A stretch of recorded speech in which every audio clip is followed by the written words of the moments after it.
Welcome back. So we are still walking through Jasher 23. We're walking through the story of when the Most High instructed Abraham to sacrifice Isaac. And we saw that number one, this was just a test. And it was because of Abraham's faithfulness that he was being tested. Not because Yah didn't trust him. He's being tested because the Most High entrusted him exceedingly. And he knew that he would remain faithful. And we saw that the enemy had brought accusations against Abraham and had requested that Yah test Abraham in this way. And so Abraham, operating in obedience, he first had to separate from home and from Sarah. And we saw everything that involved in the previous video. So now we've come to the point where Abraham and Isaac have left. So they've separated from Sarah and they're on the journey. And so Abraham and Isaac, they're on their way to be obedient to the Most High. And Abraham takes two young men. And so we learn in the book of Jasher that these two young men are Ishmael and Eleazar. And Ishmael, if you recall, is Abraham's first son from his handmaiden Hagar. And Eleazar is Abraham's servant who was given to him by Nimrod. The Nimrod that built the Tower of Babel gave Eleazar as a servant to Abraham after Abraham and his brothers survived the being thrown in the fire for 3 days and 3 nights. And so Abraham's brother died. Abraham made it out. Nimrod's like, truly your God is the living God. Truly, he blesses him, gives him all these things, and he gives him a servant, Eleazar. So Eleazar has been there for a minute. He's seen a lot of what Abraham has gone through in his journey with the Most High. So before I get started, just a reminder here that we are relating this story to when we set out to answer the call of God on our own lives. And so we saw first that we have to separate from home, from what we've always known and loved. Familiarity breeds contempt, right? And the Most High, he could have had Abraham sacrifice Isaac in his backyard. But sometimes Yah has to get us away from what's familiar to deal with us in the way that he truly wants. So now in this video, we're going to see how Yah deals with the people who we choose to take on our journey, okay? So this video is going to be discussing that. We're in the same story. We're going to be discussing Ishmael and Eleazar, all right? So along the way, Ishmael and Eleazar begin to argue about who will receive Isaac's inheritance. And we see this in Jasher 23, 22 through 24.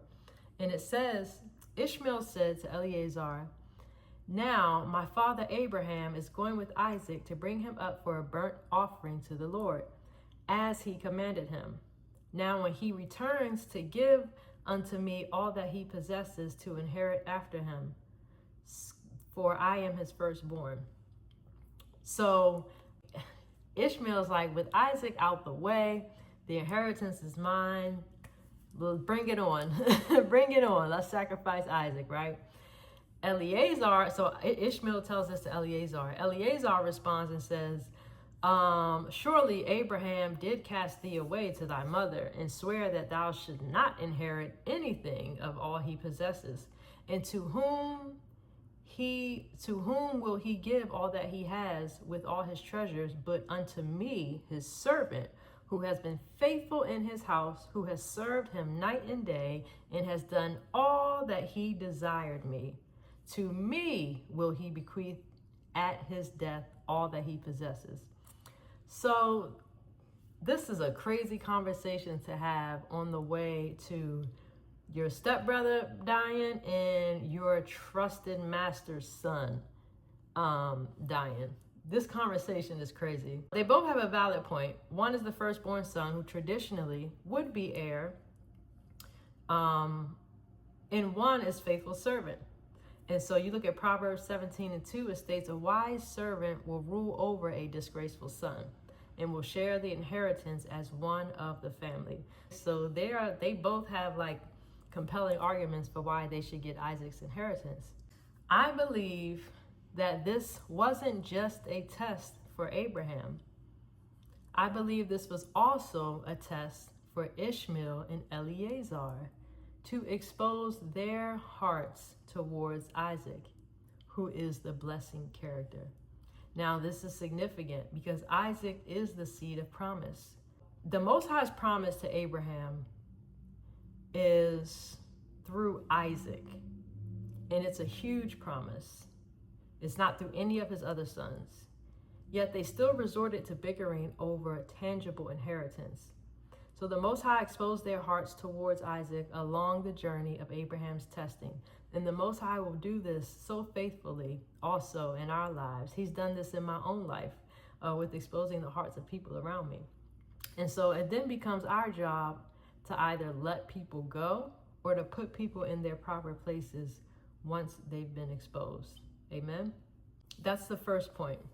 How the Most High deals with the people who you choose to take on your journey. Number one, he'll expose them for who they really are and why, what their motive is, what their intentions are, and why they are tagging along with you in the first place. And it's not all bad. Some of them good. He's going to expose them for being faithful. But some people are not. And so he'll expose that as well, because you need to see who's for you and who's not for you. Amen. The second thing the Most High will do is he will expose where they are spiritually. So he exposed their heart and their motive, but then he also exposed where they were spiritually. And so let's see this. For this, let's come down to Jasher 23, 40 through 48. And so here we go. So they've traveled 3 days now, 3-day journey, and they've now reached the mountain where Abraham is to sacrifice Isaac. So let's read. It says, Abraham went with Isaac toward the place that God had told him. And on the third day, Abraham lifted up his eyes and saw the place at a distance where God had told him of. And a pillar of fire appeared to him that reached from the earth to heaven, and a cloud of glory upon the mountain, and the glory of the Lord was seen in the cloud. And Abraham said to Isaac, my son, dost thou see in that mountain which we perceived at a distance, that which I see upon it? And Isaac said unto his father, I see, and lo, a pillar of fire and a cloud, and the glory of the Lord is seen upon the cloud. And Abraham knew that his son Isaac was accepted before the Lord as a burnt offering, for a burnt offering. And Abraham said to Eleazar and unto Ishmael his son, do you see that which we see upon the mountain which is set at a distance? And they answered and said, we see nothing more than like the other mountains of the earth. And Abraham knew they were not accepted before the Lord to go with them. And Abraham said to them, abide ye here with the ass. And that means with the animals. Y'all stay with the animals in a lower place. We're going to go up with the Most High in the higher place.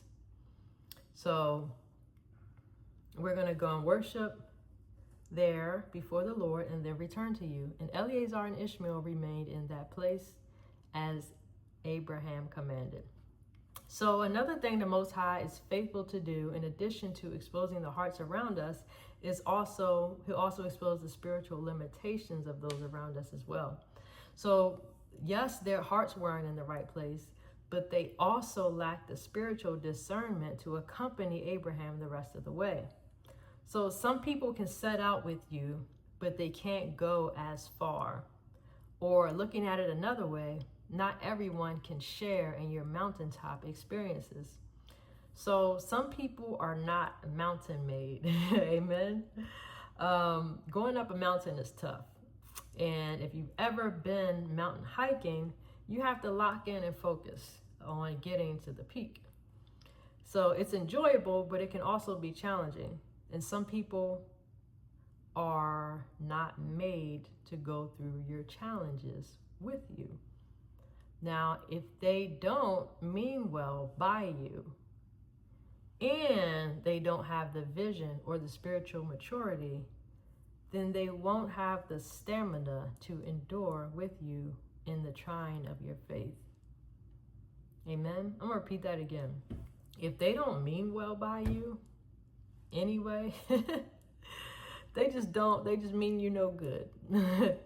And they don't have vision or spiritual maturity, they won't have the stamina to endure with you in your trying season.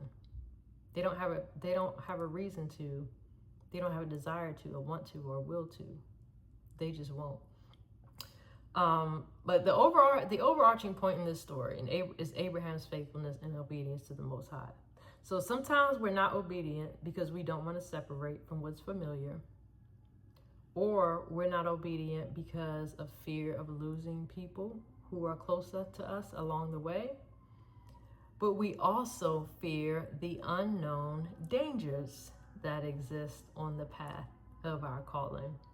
And so that is going to take us into the third point in this story, which is the enemy along the way. So we will save that for the next video, but this is it for now. I pray this bless someone. I know it's a lot of reading, but I pray that y'all hung in there with me and that y'all got something from it. All right, y'all. Till next time. Peace.